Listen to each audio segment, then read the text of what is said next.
Bonjour et bienvenue dans ce nouveau format sur cette chaîne Décrypte ta santé. Et aujourd'hui, nous allons aborder cette pathologie qui est le motif de consultation le plus important aux urgences, qui est l'entorse de la cheville. Donc dans ce format, je vais vous amener des compréhensions rapides sur un temps court pour tenter de décrypter ce que vous avez pu vivre, ce qui s'est passé dans votre chronobiographie, donc votre vécu, votre périnatalité et votre généalogie pour comprendre l'origine de cette problématique et de cette pathologie.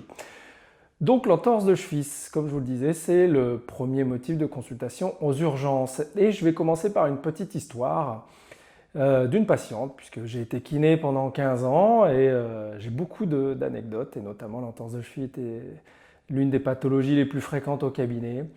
Et une patiente qui vient me consulter pour une entorse de cheville avec arrachement osseux au niveau de la malléole fibulaire. Et ça lui est arrivé en remontant à sa voiture après une course de je ne sais plus combien de kilomètres avec son chien, donc en canicross.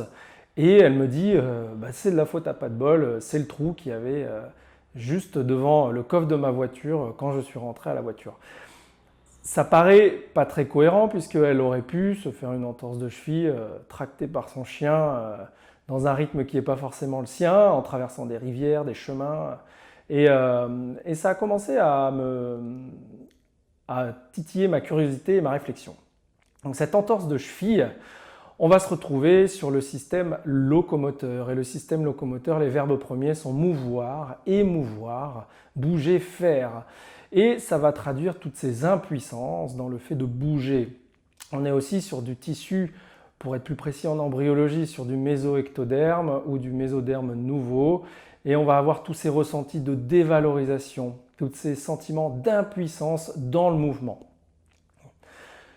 Et cette entorse de cheville, on est donc sur le pied, au niveau de cette cheville, et ça va être vraiment cette situation de choix, de décision dans un mouvement. Le j'y vais pas, mais pas je sors, où est garée ma voiture, à gauche, à droite, je sais plus.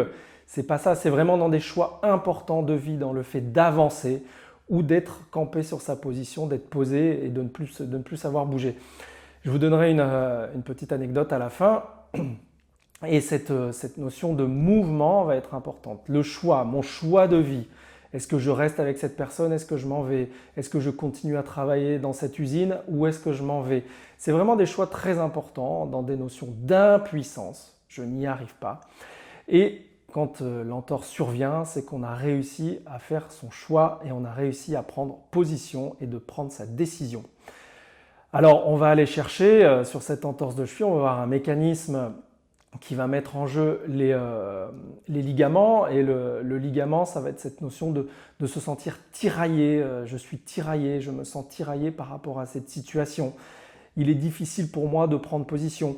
Et il ne faut pas croire que ce petit ligament qui est en soi,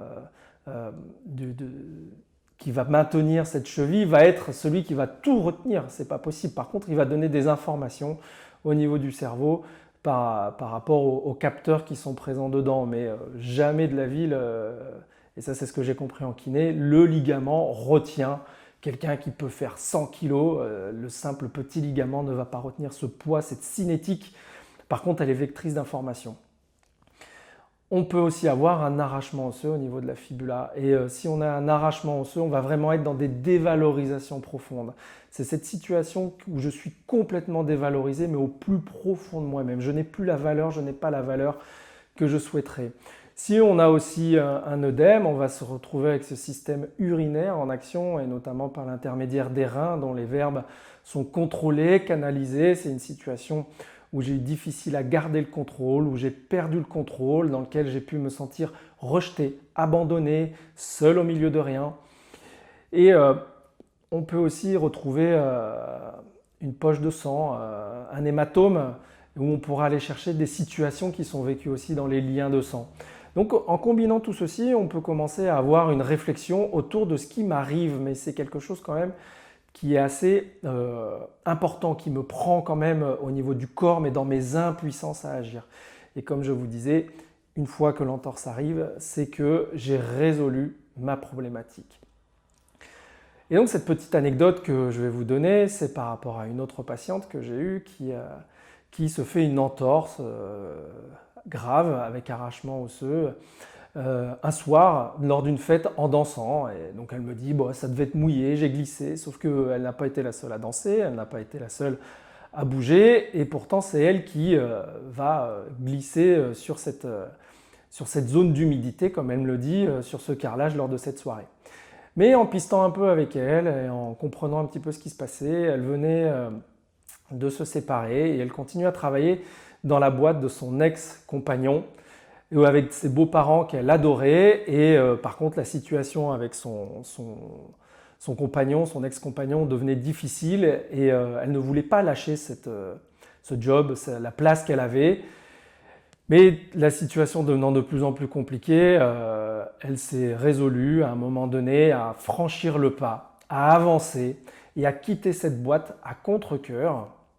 Mais pour elle, ça devenait vital par rapport aux relations qu'elle avait avec son ex-compagnon.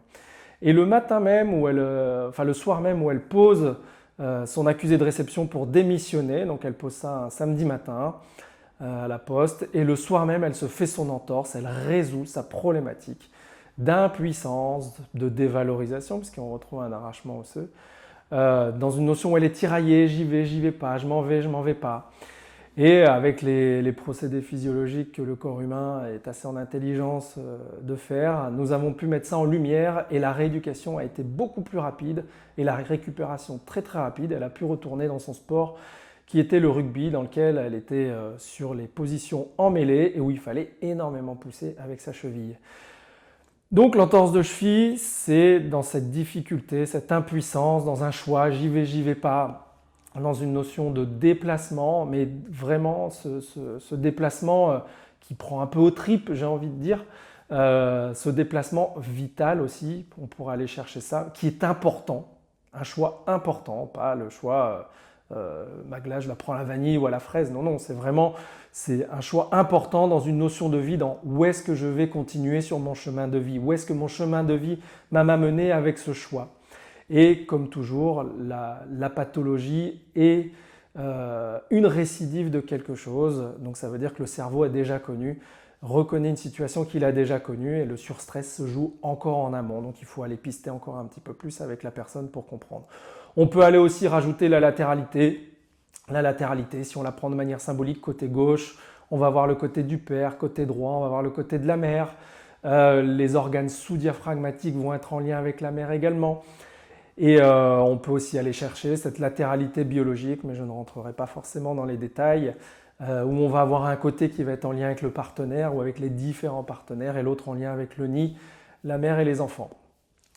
Donc avec toutes ces informations, vous pouvez déjà comprendre ce que vous vivez, aller pister, aller chercher dans votre vécu, un petit peu avant, comme cette patiente qui a posté son accusé de réception, ou cette patiente qui a mis son pied dans un trou. Qu'est-ce qu'ils ont pu vivre un peu en amont, cette notion d'impuissance dans ce mouvement qui peut être associé à des situations où je me sens tiraillé et je n'aurais pas dû aussi avec cette notion articulaire qui peut être atteinte.